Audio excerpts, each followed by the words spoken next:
ערב טוב וברוכים הבאים לסדנה אנחנו מה שאנחנו אוכלים, או כפי שידועה גם בשמה, כמה פעמים אמרתם דיאטה ושום דבר לא קרה. שמי תמר דורון ואני ביולוגית הוליסטית, ואני התחלתי את הקריירה שלי, קודם הייתה ביולוגית ורק אחר כך ההוליסטיקה הגיעה, מהמילה של הול, לראות את כל השלם, גוף ונפש. אני התחלתי את הקריירה שלי בחברות תרופות בינלאומיות, שיווקתי תרופות מרשם עתירות תקציב, ולפני כ-13 שנה עשיתי הסבה לתרופות טבעיות, עם שינוי גם באורח חיים בהתאם ומחויבות אישית לנושא, ותובנות רוחניות שגם הלכו והתפתחו עם השנים. אני תמיד הרי כהרגלי בקודש מדברת על השילוב בין גוף ונפש בכל אספקט בריאותי שאנחנו מתעסקים. וגם כאן הערב כשנדבר על אכילה מאוד חשוב באמת לדבר גם על הנושא הגופני וגם על הנושא הנפשי, כי לא מספיק לדבר על מה אנחנו אוכלים, אלא גם למה אנחנו אוכלים ואפילו גם מתי אנחנו אוכלים. הגוף שלנו מנצל את הסוכר, זאת אבן האנרגיה הכי בסיסית של הגוף. השומן במקורו הוא בעצם מאגר האנרגיה. בימי קדם, כשהלכנו לתומנו בג'ונגל, לא ידענו מתי תבוא ארוחה הבאה. אכלנו כשהיינו רעבים, אבל יותר נכון אכלנו כשמצאנו אוכל. אכלנו בעיקר שורשים, צמחים, עלים, פירות, ירקות. מדי פעם, אם היינו מוצאים ביצה, אז גם ביצה, ציד, פעם לא ממש.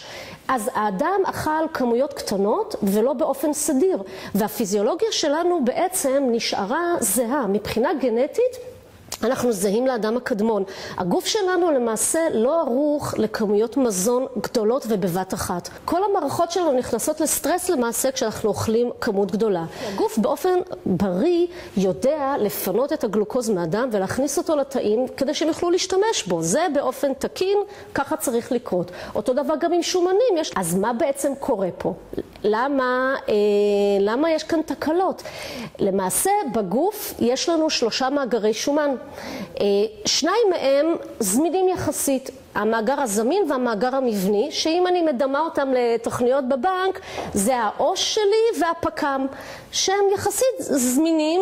המאגר השלישי הוא המאגר הנעול, ואם אני מדמה, אני לוקחת שוב אלגוריה מתוכניות חיסכון, זאת התוכנית החיסכון לטווח ארוך, לפנסיה. אנחנו לא יכולים לעמוד לאורך זמן בדיאטת דלת קלוריות כזאת שגם באמת תפתח את אותו מאגר. אפשר לעשות את זה גם לידי ספורט מאוד מאוד אינטנסיבי בשילוב דיאטה, אבל גם רובנו כאמור לא יכולים לעמוד בזה, מה גם שלפעמים יש לנו גם בעיות בריאותיות שלא מאפשרות לנו לעסוק בספורט אינטנסיבי. עכשיו, יש אנשים מאוד חזקים, מאוד עם משמעת עצמית של ברזל, ואולי הם יעמדו לאורך, אבל מה שיקרה להם, הם על הדרך יהיו חלשים, הם יהיו מצוברחים, מצב הרוח שלהם מאוד ייפגע, ועוד דבר שמאוד אופייני דיאטות כסח, זה האור נפגע. למה זה קורה? כי מה שקודם יוצא בדיאטות האלה זה אותו שומן מבני שמחזיק לנו גם את האור. באתי לדבר איתכם היום על משהו אחר, על שיטה למעשה שמקורה בתגלית לפני קצת יותר מ-40 שנה כבר. תגלית שגילה רופא בשם דוקטור סיימונס. זה היה לפני כמעט 50 שנה. כיום שינינו 2 דברים. דבר ראשון, התכשיר עצמו זה בכלל לא הורמון. אנחנו מדברים על תכשיר צמחי, מכיל צמחי מרפא. בכלל זה לא ההורמון עצמו, אבל הוא מדמה את ההשפעה שלו על מאגר השומן הנעול. זה דבר אחד ששינינו. דבר שני, שינינו את הדיאטה. אנחנו מדברים על רפואה הוליסטית, אנחנו מדברים על רפואה נטורופתית, כמה שיותר תזונה בריאה, להביא את האדם לתוצאות, אבל מבלי לפגוע בבריאות שלו, מבלי להביא אותו לחוסרים תזונתיים, וגם שזה דוקטור סיימונס לא עשה, חשוב לנו גם ללוות את האנשים אחר כך. כי זה לא חוכמה לעשות מאמץ חודש, חודשיים, מה אחר כך? אחר כך זה כל החיים. ואכילה בריאה, אכילה נכונה, זה לא ריצת 100 מטר מטורפת, ועכשיו אנחנו נחים. תמשילו את זה לריצת מרתון. אם באמת אנחנו רוצים לאכול נכון ובריא, תחשבו שאנחנו מדברים על טווח ארוך, ולכן השיטה הזאת היא לא מדברת רק על עכשיו, אלא גם על אחר כך, ומקנה גם הרגלי אכילה נכונים, ומלמדת אותנו להקשיב לגוף ולדעת גם איזה אוכל בריא לנו ואיזה אוכל כדאי להימנע ממנו. ואחר כך אנחנו גם מלווים ונותנים הנחיות גם להמשך כדי לשמור על ההישגים. מה פתאום אני מדברת איתכם על דיאטה? זה בכלל לא מסתדר ביחד. אני מדברת איתכם על אורח חיים בריא, ואז אני מדברת איתכם על דיאטה, זה בכלל לא, זה סותר אחד את השני.